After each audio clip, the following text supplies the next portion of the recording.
Bismillahirrahmanirrahim. Assalamualaikum warahmatullahi wabarakatuh.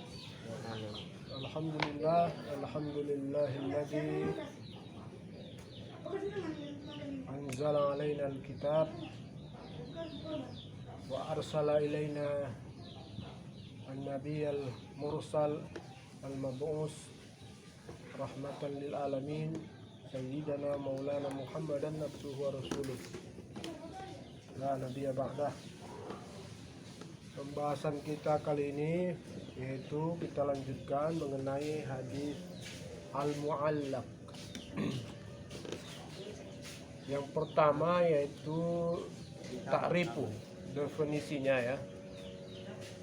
Al-mu'allaq lughatan, mu'allaq menurut bahasa bisigoti isim maf'ul. Ini dalam bentuk isim maf'ul yang menunjukkan objek atau penderita ya. Diambil dari min allaqa syai' bi syai', mengaitkan sesuatu dengan sesuatu. Aina tahu atau menghubungkannya, warabatahu mengikatnya, ja'alahu mu'allaqan dan membuatnya tergantung, terikat, terkait ya. Wa yusamma hadha sanad mu'allaqan bisababi ittisalihi bil jihatil ulya faqat. Dan sanad ini disebut sebagai sanad yang mu'allaq karena tersambung dari arah yang tinggi atau dari sisi yang atas, maka disebut dengan sanad yang tergantung, terikat, terkait. Wa in qita'ihi minal jihadid dunya, tapi terputus dari sisi yang paling bawah. Fasara ka syai'al mu'allaq bisaqab, maka dia seperti sesuatu yang tergantung di atap ya, nahu dan lain sebagainya. Ini ditinjau dari segi bahasa. Adapun dari segi istilah, wal hadisul mu'allaq fil istilah, hadis mu'allaq menurut istilah, wa ma hudzifa min mubtada isnadihi rawin fa aksar, yaitu hadis yang dihapus dari mubtada, dari awal silsilah periwayatannya itu ada dihapus satu perawi atau lebih, alat tawali, secara berturut-turut. Wa min suwarihi ayuhzab jami'us sanad. Nah, di antara contohnya juga dihapus semua perawi-perawinya. Summa yuqalu masalan, kemudian setelah itu disebutkan contohnya Rasulullah sallallahu alaihi wasallam kata. Jadi langsung dikaitkan dengan Rasulullah dengan menghapus beberapa nama perawi. Aw yuhdafu kullul isnad, atau dihapus seluruh nama periwayatan, nama perawinya, sanadnya, kecuali sahabat, illa sahabi, atau illa sahabi wa tabi'i, atau sahabat dan tabi'in ya. Nah, intinya ini adalah hadis yang dihapus di pangkalnya ya, perawinya tidak jelas di pangkalnya, baik dalam generasi sahabat maupun generasi tabi'in, maka seolah-olah dia seperti tergantung-gantung, tidak jelas ya.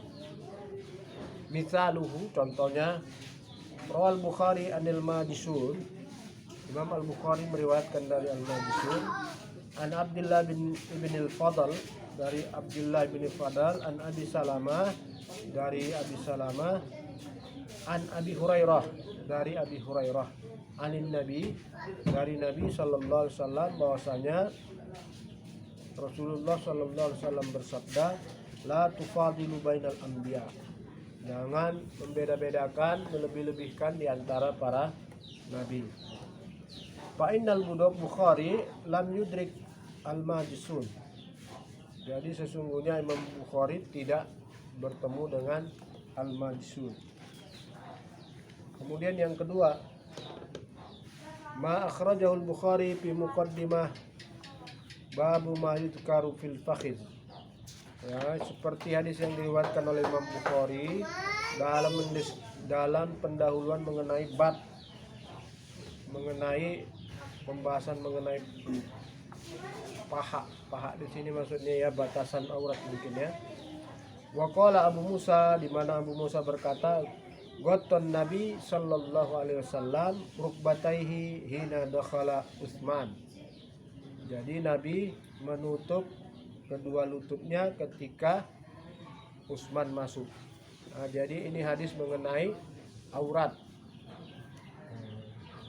Di dalam sebuah riwayat tersebut dijelaskan bahwa ketika Umar masuk, Sayyidina Ali masuk menemui Rasulullah, itu Rasulullah membuka aurat, maksudnya pahanya, memperlihatkan pahanya kepada mereka. Kemudian ketika Utsman masuk, beliau menutupi pahanya sampai ke lututnya. Nah, ini menegaskan bahwa batasan aurat menjadi perselisihan ulama ya. Nah, seperti Imam Malik mengatakan batasan aurat itu adalah kemaluan saja ya, kubul dan dubur, tidak sampai kepada lutut, karena ada hadis yang diriwayatkan dari Imam Bukhari ini ya mengenai batasan aurat, bahwasanya Rasulullah menyingkap pahanya di hadapan para sahabat. Namun hadis ini ada hadisun mu'allaq. Hadis ini sebenarnya hadis mu'allaq ya. Di Annal Bukhari, karena Imam Bukhari hazafa jami'a isnadihi, menghapus seluruh perawinya, illa sahabi, kecuali sahabat yang meriwayatkannya, wa huwa Abu Musa al-Asy'ari. Jadi tak dijelaskan setelah Abu Musa siapa sampai kepada Imam Bukhari ya. Hukmuhu, bagaimana hukum hadis mu'allaq ini? Al hadisul mu'allaq mardud. Hadis mu'allaq ini ditolak. Li'annahu faqada syartan min syurutil qabul, karena dia setelah kehilangan syarat dari salah satu syarat diterimanya hadis, wa huwa ittisalus sanad, yaitu seluruh perawinya itu tersambung, tidak ada yang samar, tidak ada yang hilang dan tidak terputus. Wadhalika bihazfi rawin aw aksar min isnadihi, yaitu karena terhapusnya salah satu perawi atau lebih dari sanadnya. Ma'adami ilmina bihali dzalikal mahzub, sementara kita tidak mengetahui mengenai perawi-perawi yang terhapus tersebut ya. Al-mu'allaqat fi sahihaini. Al-mu'allaqat, hadis-hadis yang mu'allaq yang terdapat di dalam Sahih Bukhari dan Sahih Muslim ya. Al-mu'allaqat fil Bukhari katsira. Jadi mu'allaqat, hadis mu'allaq di dalam Sahih Bukhari ini banyak. Lakinnaha fi tarajimul abwab wa muqaddimatiha. Tapi pada umumnya hadis-hadis mu'allaq ini ditulis oleh Imam Bukhari di pengantar dari setiap bab atau di pendahuluan ya. Wala yujad hadis mu'allaq fi sulbil abwab al-battah, dan tidak ada hadis mu'allaq yang terdapat di dalam pembahasan bab tadi ya, atau di dalam pembahasan bab tertentu. Yang ada hanya pada pengantar dan muqaddimahnya ya. Amma fi Muslim, adapun di dalam kitab Sahih Muslim, falaysa fihi illa hadisun wahid fi babit tayammum lam yasilhu fi maudin akhar. Maka hadis mu'allaq ini hanya terdapat satu buah ya di dalam bab tayammum, di mana dia tidak tersambung di tempat lain. Maksudnya di tempat lain pun tidak ada dijelaskan sanadnya ya. Nah, ini ya. Wa hukmul mu'allaq fi sahihain, bagaimana hukum hadis mu'allaq yang terdapat di dalam kitab Sahih Bukhari dan Muslim? Anna ma dzukira bi sighatil jazmi mislu qala wa zakara li fathil dzal wa hakiya bi fathil kha fa huwa hukima bi sihhatihi anil mudhafi ilaihi. Jadi kalau hadis tadi disebutkan dengan bentuk jazam, jazam ini artinya pemastian ya. Seperti qala seperti menggunakan kata kola, atau zakara dengan membaris ataskan huruf zal, atau hakia dengan baris atas huruf h. Maka apabila ada kata-kata demikian, dihukumkanlah dia kepada hadis sahih sesuai dengan apa yang diidopahkan atau dikaitkan dengannya, ya.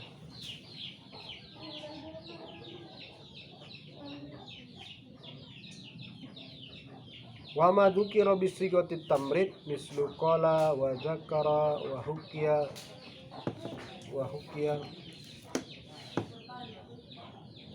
falaysa fi hukun bisihati anil mudhaf. Tapi kalau disebutkan dalam bentuk samar pelakunya, misalnya zukira, hukiya, ya, diceritakan, atau kola atau zakaro, tapi ada kata di situ hukiya, diceritakan, tidak jelas siapa yang menceritakannya, maka ini tidak dihukumkan kepada hadis sahih, ditinjau dari hal yang diidopahkan atau dihubungkan dengannya, ya. Tapi balpi sahih wal hasan wa dhaif, tapi boleh jadi dia sahih, boleh jadi juga hasan ataupun dhaif. Lakin laisa fi hadisun rawin liwujudihi fil kitab al-musamma bis sahih. Namun demikian katanya di sini, ya, karena dia termaktub dalam kitab yang disebut dengan sahih, maka dia digolongkan kepada hadis sahih. Kenapa? Karena dia ada pada kitab sahih. Nah, ini, ya, kalau ada terdapat hadis yang mu'allaq di dalam kitab Sahihaini. Yang kedua, al-mursal. Definisinya, ya, ta'rifuhu. Al-mursal lugatan, mursal menurut bahasa isim maf'ul min arsala syai' bimakna atlaqah. Jadi mursal ini adalah isim maf'ul dari fi'il arsala. Arsala asy-syai', maknanya adalah atlaqah, membebaskannya, melepasnya, mengirimnya. Nah, itu, ya.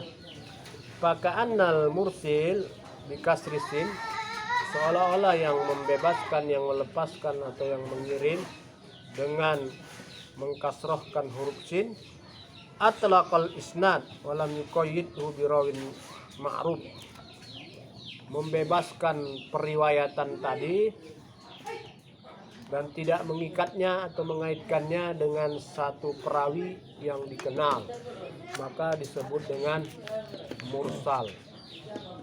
Kalau mu'allaq tadi tergantung, mursal ini tidak terikat, dibebaskan, maksudnya tidak jelas siapa perawinya. Wal hadisul mursal istilahan, adapun hadis mursal menurut istilah, wa ma saqata min akhir isnadihi min ba'di tabi'i, yaitu hadis yang ada perawinya gugur di akhir sanadnya setelah generasi tabi'in, ya. Kaya kulub tabi'i, seperti contohnya seorang tabi'in berkata, qala Rasulullah sallallahu alaihi wasallam kada au fa'ala kada au fu'ila bi hadratihi kada. Contohnya Rasulullah sallallahu alaihi wasallam bersabda demikian atau berbuat demikian atau dilakukan di hadapannya demikian. Nah, ini namanya contoh daripada hadis mursal. Jadi seorang tabi'in berkata, ya. Adapun contohnya di dalam kitab-kitab hadis, bagaimana yang dijelaskan di dalam buku ini, ma akhrajahu Muslim, seperti yang diriwayatkan oleh Imam Muslim fi sahihihi, dalam kitab sahihnya, di Kitabil Buyu, dalam bab yang membahas mengenai jual beli. Qala, dia berkata, haddatsani Muhammad bin Rafi, haddatsani Hajib, haddatsana Alais an Uqail an Ibnu Syihab an Sa'id bin Musayyab anna Rasulullah sallallahu alaihi wasallam naha anil muzabanah.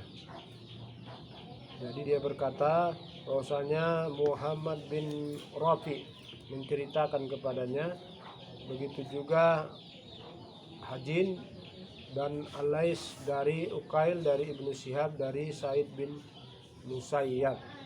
Said bin Musayyab ini apa? Tabi'in ya. Dan tidak dijelaskan di situ Said bin Musayyab ini meriwayatkan dari sahabat yang mana. Nah, ini nggak ada sahabatnya, cuman tabi'in aja ya. Apa kata Said bin Musayyab? Anna Rasulullah, bahwasanya Rasulullah Shallallahu Alaihi Wasallam naha, melarang jual beli muzabanah. Jual beli muzabanah ini jual beli yang samar, tidak jelas bendanya ya. Pak Said bin Musayyab tabi'in kabir. Tabi'in kabir.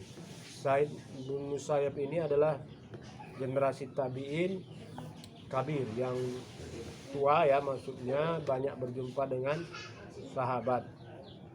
Rawah hadal hadis anin Nabi, meriwayatkan hadis ini dari Nabi Shallallahu Alaihi Wasallam, duna ayyazkura al-wasithah bainahu bainan Nabi, tanpa menyebutkan perantara beliau dengan Nabi. Jadi beliau tidak menyebutkan dari sahabat mana beliau meriwayatkan hadis ini ya. Faqad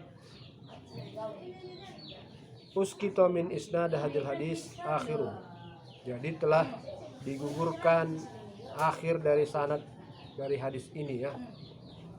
Wa huwa min ba'd tabi'i, man ba'd tabi'i, yaitu perawi yang ada setelah tabi'in. Wa aqallu hadza saqat ayakuna qad saqata sahabi, jadi sedikit-dikitnya ya dari yang gugur di sini dalam sanad yang mursal ini adalah yang gugur di situ atau yang samar adalah generasi sahabat ya. Wa yahtamil ayakuna qad saqata ma'hu ghairuhu katabiin masalan, dan boleh juga gugur bersama sahabat tadi tabiin yang lain ya. Tabiin maksudnya boleh jadi lebih dari satu, lebih dari sahabat. Boleh jadi juga ada generasi tabiinnya juga yang tidak disebutkan dalam periwayatan tersebut. Hadza huwal hadis al-mursal indal muhaddisin. Inilah yang dimaksud dengan hadis mursal menurut ulama hadis. Amma indal fuqaha wal usuliyin fahuwa a'ammu min dzalika. Namun menurut kaum fuqaha dan kaum usuliyin, usuliyin di sini adalah ahli dalam ilmu usuluddin ya. Atau bisa juga usulul fikih ya. Inna kullu munqati indahum mursal ala aywajhin kana inqita'u. Jadi menurut mereka seluruh hadis yang terputus itu disebut dengan mursal, mau di mana saja putusnya, baik di generasi sahabat atau di generasi tabi'in atau setelah tabi'in ya. Hukumnya, bagaimana hukum hadis yang mursal ini? Yang pertama, dhahaba jumhurul muhaddisin wa jama'atun minal fuqaha ilal hukmi bidu fil hadis al mursal. Menurut jumhur ahli hadis dan sekelompok dari kalangan fuqaha ya berpendapat bahwa hadis ini dianggap sebagai hadis yang lemah ya, hadis mursal ya. Wa adduhu min qismil mardud lil jahli bihalir rawi, dan mereka menganggap atau mengkategorikan hadis ini sebagai hadis yang ditolak karena tidak diketahuinya mengenai perihal perawinya. Haitsu yuhtamal ayakuna alladhi saqata minas sanad sahabiyan, di mana memungkinkan atau boleh jadi yang gugur dalam sanadnya adalah seorang sahabat. Wa yuhtamal ayakuna tabi'in, boleh jadi juga seorang tabi'in. Fa in kana sahabiyan fa sahaba kulluhum adul. Nah, kalau yang gugur tadi maka kita seorang sahabat, maka kita sudah tahu hukumnya bahwa setiap sahabat ini adalah adul, dapat dipercaya ya. Wa in kana tabi'iyan fa yuhtamal ayakuna dhaifan. Tapi kalau yang gugur tadi tabi'in boleh jadi dia adalah perawi yang dhaif. Wa ma'a hadzal ihtimal, dengan kemungkinan seperti ini, fa innahu la siqata fi adalati dzalikar rawi al-mahzub. Maka kita tidak dapat mempercayai keadilan perawi yang terputus tadi ya, yang terhapus, yang tidak jelas tadi. Maka dihukumkan kepada dhaif. Wa in urifa min adati tabi'i annahu la yursil illa an siqah fa hadza la yakfi li raf'i jahalatil hali. Meskipun ya dikenal atau diketahui dari kebiasaan kaum tabi'in itu mereka tidaklah ya meriwayatkan sebuah hadis yang mursal kecuali dari orang yang terpercaya. Tapi ini tidak cukup. Kenapa? Karena perihal yang meriwayatkan tadi tidak jelas juga ya. Ini menurut jumhur muhaddisin. Yang kedua, wa dhahaba akharun ila anna hadis al-mursal sahih yuhtajja bihi. Ada juga sebagian ulama yang berpendapat bahwa hadis mursal ini hadis sahih, bisa dijadikan hujjah. Wala siyama idza kana at-tabi'i la yarwi illa an istiqat. Apalagi kalau tabi'in ini pasti tidaklah meriwayatkan kecuali dari yang terpercaya. Misalnya tabi'in saja yang meriwayatkan tadi ya, tapi tidak disebutkan ya sahabatnya. Nah, dia pasti meriwayatkan dari seorang sahabat. Dan sebagaimana disepakati, semua sahabat itu adul. Semua sahabat itu pasti orang yang dipercaya ya. Wa hadza huwa al-masyhur fi mazhabi Malik. Inilah yang menjadi pendapat yang masyhur dalam mazhab Imam Malik. Wa ahadul qaulaini li Ahmad, dan salah satu pendapat dari pendapat Imam Ahmad. Wa bihi qala Abu Hanifah, dan ini juga yang menjadi pendapat Imam Abu Hanifah.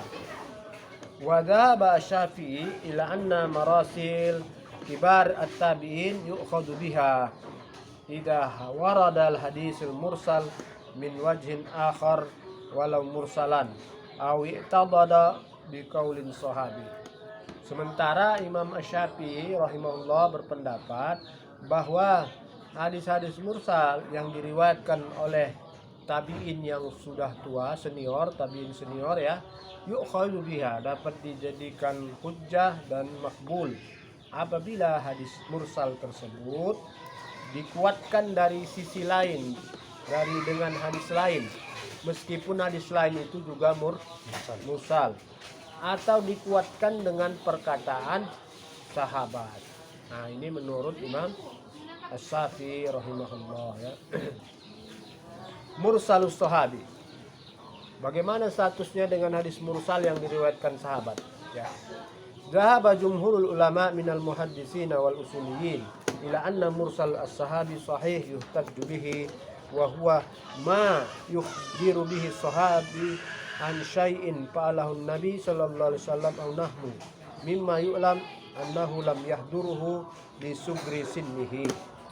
Jadi mursal sahabi, jumhur ulama, kebanyakan ulama atau pada umumnya ulama dari kalangan muhaddisin dan usulin mengatakan bahwasanya mursal sahabi atau hadis mursal yang diriwayatkan sahabi adalah hadis yang sahih, dapat dijadikan hujjah. Jadi yang dimaksud mursal sahabi ini apa? Hadis yang diceritakan oleh sahabat mengenai sesuatu yang diperbuat, dilakukan oleh Rasulullah sallallahu alaihi wasallam, di mana diketahui bahwasanya sahabat ini tidak menghadiri atau tidak menyaksikan langsung perbuatan Rasul tersebut. Di sugri sini karena mungkin dia masih kecil, seperti Abdullah bin Abbas dan lain sebagainya dari sahabat-sahabat Rasulullah yang masa hidupnya Rasulullah mereka